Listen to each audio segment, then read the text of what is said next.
Hey, what's going on, everyone? My name is Matt Jarbo. This is $3 Theater. And, I will fully admit I have not been a fan of the Oscars for like a long time. I tend to talk a lot of crap about them simply because I feel like it's just become glad handing. It's just a pat on the back, and the movies that win are just, not always the best films. And it's not to say that the films that win don't have merit in their own right. Some of them absolutely do. But it just becomes this utterly political game that has always been fueled by cash. And now with this whole situation with the most popular film Oscar from last week, at least that was shelved. That was good news. I always kind of find it funny to take a crap on the Oscars. But this particular report from Hollywood Reporter I found was interesting because I just want to talk about this. Apparently, Steven Spielberg is the most thanked in history, more than God. Now, that just shows you how amazing this man is. I love Spielberg. Like I really have, loved all the movies of his that I have seen. I don't think he's ever made a bad movie per se. Maybe movies that weren't as good as others. War of the Worlds comes to mind.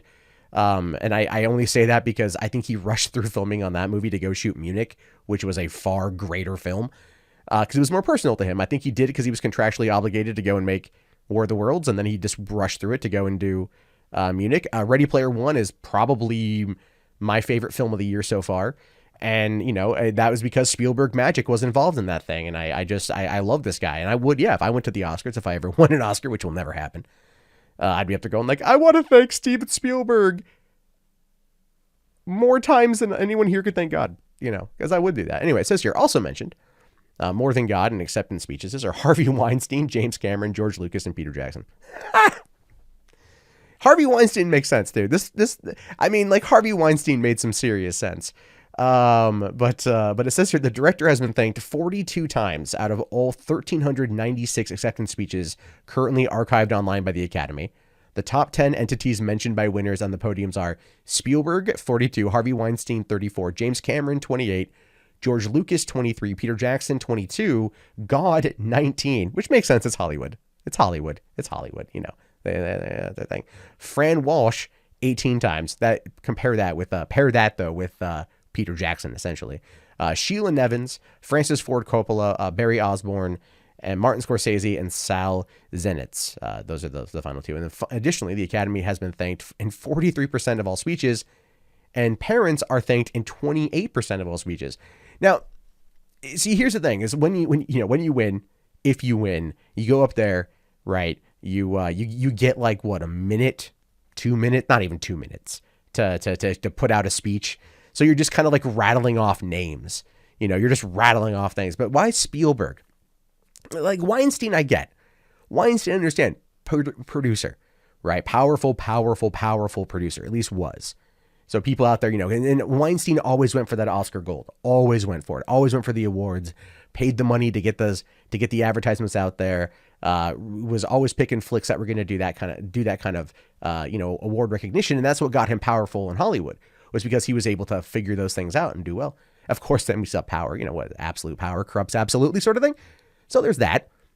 And then as a result of that, you can understand Weinstein, but Spielberg on the one hand is interesting because it's like looking at his track record, you can see how many people he's influenced, right? I mean, he's a solid 8-point lead over Weinstein. And Weinstein, like I would argue, for a time, a long time, was the most powerful person in Hollywood. I mean, they made fun of him on Entourage by just calling him Harvey. Everyone knew who it was. You say Harvey, everyone knows who it is.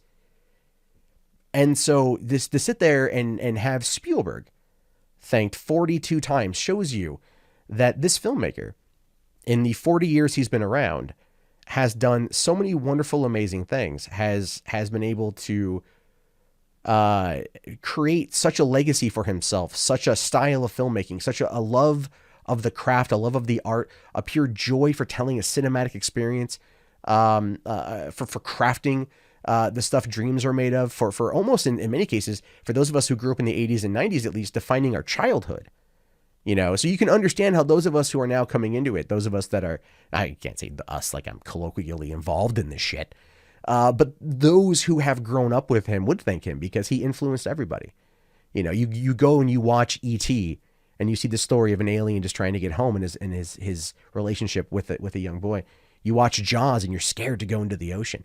because you don't know what lies beneath the surface. You watch Duel, his first TV film, and it's a story of a man versus a crazy truck driver. And it's a good movie, shot over the course of 3 days.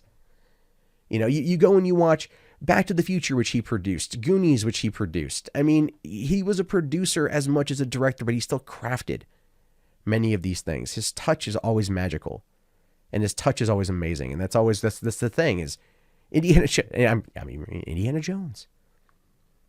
Indiana Jones. I would argue the top trilogy from the 1980s, because all three were in the 1980s, by the way. Spielberg, we're not talking about Crystal Skull right now. Not a bad movie, but not right now.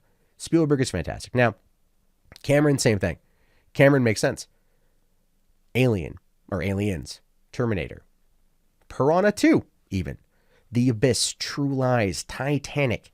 And he was probably thanked so many times for that. In 1998, when he won, like, I think 11 of the 14 awards he was nominated for, that Titanic was nominated for. So, I mean, most of those probably were during that time period. But then again, he's also this filmmaker that's just been around and done so many things.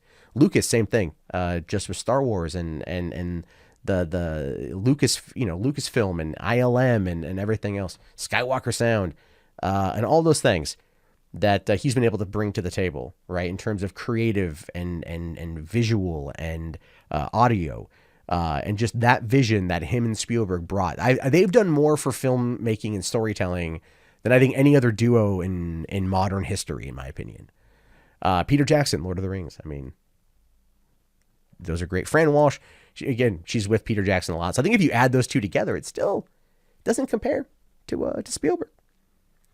And of course, Francis Ford Coppola, because, Godfather and everything else, and Scorsese, because it's Scorsese. But you figure the Scorsese type films don't necessarily do as well. I mean, like, they win awards, but it's like, it's its own kind of niche, so to speak. But yeah, that's what's going on. Spielberg has gotten that, has been thanked more times than God. I think many people out there in Hollywood might sit there and look at Spielberg and think he is God. Look at that smile on his face. Look at that twinkle in his eye. He wants to tell you a story. So why don't you hop up on Pap's knee and let him tell you the tale of Dr. Henry Jones and looking for the lost ark. Anyway, those are just my thoughts on this. What are yours? Let me know what you think down in the comments. My name is, of course, Matt Jarbo. This has been $3 Theater. I'll talk to you guys later. Have yourself a fantastic day, and peace out. If you enjoyed this video, please consider becoming a patron today for just $1 per month over at patreon.com/MundaneMatt.